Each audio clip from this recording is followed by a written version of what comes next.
prep center versus warehouse, because I've had both. So why not give my little 2 pence on it to help people out there who are making the decision when they scale up their business, whether they should opt for a prep center or a warehouse. Now, what I want to make very, very clear, and I stand by this, I genuinely think, right, if you like, okay, we've got to first understand before I get all like complicated about it, what does it actually mean to have a warehouse, right? Whereby you're paying for this warehouse, usually on a monthly. Okay, now you've got to understand you are paying for each and every square foot of that warehouse, right? So each and every square foot of that warehouse you are paying for. So you're going to maximize the amount of money you make out of each square footage. Now, what I mean by that is, if you are holding stock on floor, that is costing you money, okay? If there is stock which is not available for sale, that is costing you money. Therefore, if you get a warehouse like it is, you are going to have to scale, or it will make a lot of sense to scale outside of Amazon onto different platforms, right? For example, your Shopify's, your eBay's, whereby you cross-list stock. Just so instead of money being sat there in your warehouse and that money being tied up, you could get return on that investment while it's sat in your warehouse, because essentially you are paying for it while it's sat there. Okay, so please think about that. Now, you're also going to have to, if you've got a warehouse, obviously employ your packers.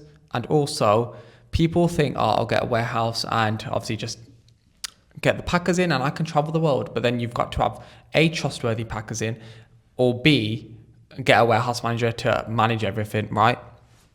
Now, I genuinely only think that's worthwhile, or getting a warehouse is worthwhile. I've had both, right? I went down the warehouse route first because I thought, okay, this is going to feel like a real business. I can scale outside of Amazon. I can grow into Shopify, eBay, right? And then that was a goal, right? However, obviously, I had a warehouse fire. For those of you that don't know, if you don't, I'll link the podcast down below so you can watch it where I go through that.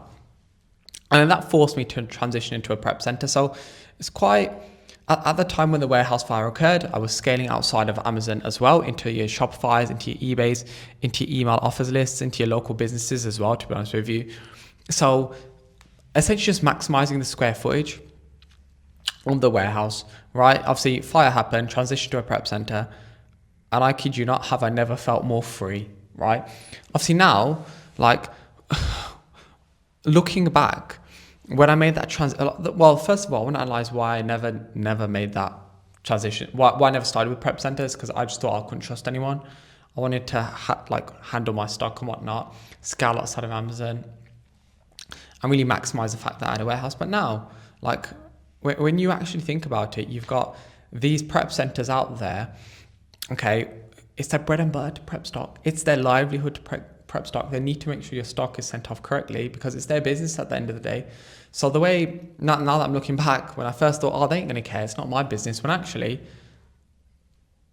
like, sorry, when I'm saying they ain't going to care, it's not their business. Well, actually it is, because they're a prep center company. They need to make sure your stock turns up as it should, right? So, and then, yeah, the transition up to a prep center, and then I kid you not, when that transition happened, the money didn't feel real, whereby it's like a couple of emails, send. And I still remember that first couple of weeks, I was like, what is going on here? It's very hands-off-ish, right? And then obviously that has allowed me to like grow different things like the Wholesale Academy and all these other things that I'm doing currently. Now, I feel like it just depends on what you want, right? Do you want to scale and actually really build a warehouse/distributor distribution company, not logistics distribution. I mean like acquiring stock, distributing it to different companies or via different sales channels, right?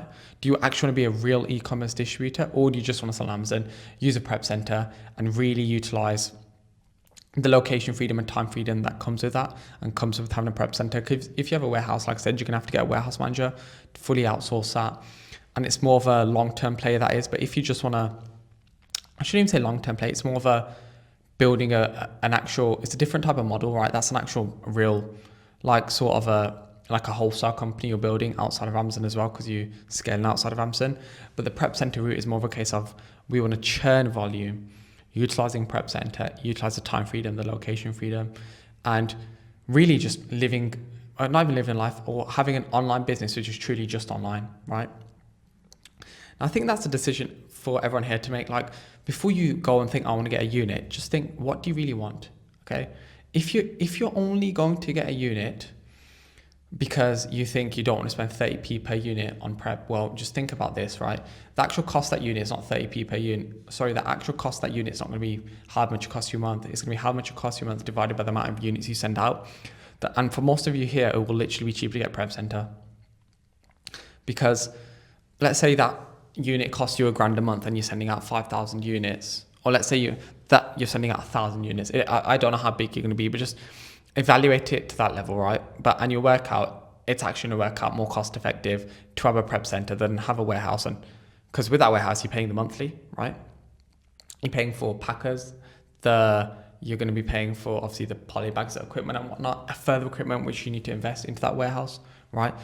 And you'll very quickly see that if you're not doing stupid volumes, the prep center will make more sense and it will actually be cheaper, despite you thinking 50% or so 50p or 40p is a lot to prep per unit. It's not when you actually work out the cost of a warehouse as well and paying for these employees. Okay, so I hope this video helped you guys and helped you puts you in a position whereby you can now make it now puts you in a position whereby you can make a bit more of a well-rounded decision and actually evaluate the full picture of things and understand what's going on. Okay, now for most of you here, the wise move is going to be a prep center. If you're doing a lot of volume, I mean a lot of volume, like tens of thousands of units, right? And you look to scale outside of Amazon and really build a real e-commerce distributor sort of model whereby you're supplying via Shopify, even FBA and eBay, then obviously a warehouse would make more sense and probably work out cheaper over the long run as well. Obviously, as your volume increases, the cost per unit goes down. But for most of you here watching this video, a prep center is going to make the most sense and probably give you the life that you want, which is a nice relaxed life while money's printing in the background or making you online income, which is why most of you start Amazon FBA in the first place. If you've got any questions, comments down below. Hope you'll like the video. If you did like the video, and any video suggestions you want to see as well, comment. But feel free to subscribe and I'll catch you on the next one.